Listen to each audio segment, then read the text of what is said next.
వంశీ విభూషితకరాన్నవనీరదాభాత్ పీతాంబరాదరుణబింబఫలాదరోష్టాత్ పూర్ణేन्दुसुन्दरमुखादरविन्दनेत्रात् कृष्णात् परं किमपि तत्त्वमहं न जाने। महर्षीणां भृगुरहं गिरामस्म्येकमक्षरं यज्ञानां जपयज्ञोऽस्मि స్థావరాణాం హిమాలయః. విభూతి యోగంలో అత్యంత అద్భుతమైనటువంటి విషయాలన్నింటినీ శ్రీకృష్ణ పరమాత్మ తెలియజేస్తూ భగవానుడు తాను మహర్షులలో భృగు మహర్షిని అని తెలియజేస్తున్నాడు.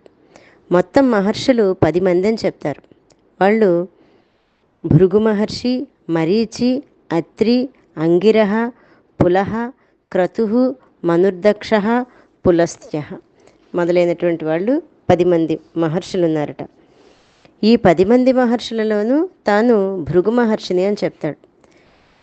దానికి కారణం ఏంటంటే, భృగు మహర్షి బ్రహ్మ విష్ణు మహేశ్వరులను చూద్దామని వెళ్ళినప్పుడు బ్రహ్మ మహేశ్వరుల నిర్లక్ష్యాన్ని చూసి అక్కడి నుండి వెళ్ళిపోయి విష్ణువు దగ్గరగా వెళ్ళి అతని అహంకారానికి కారణమైనటువంటి అరికాలులో ఉన్న కన్నును పోగొట్టుకుని జ్ఞానాన్ని పొందుతాడు.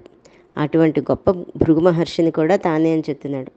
శబ్దాలలో ఏకాక్షర రూపమైనటువంటి ఓం ప్రణవాన్ని తానే అని, 100 వాక్యాలు చెప్పటం కంటే సారవంతమైన ఒక్క వాక్యం చాలు. ఆ సారమైన వాక్యే ప్రణవము. సమస్త మంత్రాలకు అది ప్రాణము, సమస్త వేదాలకు అది సారము, పరబ్రహ్మానికి వాచకము.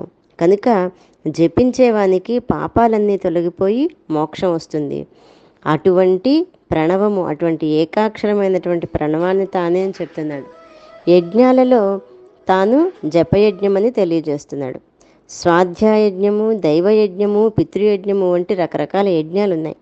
జపం చేయడం వలన అంతఃకరణ శుద్ధి కలుగుతుంది. శాస్త్రాలలో అనేక యజ్ఞాలు చెప్పబడినప్పటికీ అవన్నీ చాలా ప్రయాసతో కూడుకొని ఉన్నాయి. కనుక అతి సులభమైన అందరికీ అందుబాటులో ఉండేటువంటి యజ్ఞం జపం.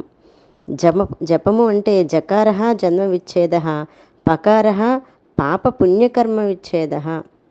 అంటే సమస్తమైన పాపములు పుణ్యములు కర్మలన్నింటినీ కూడా విచ్ఛేదం చేసేటువంటిది.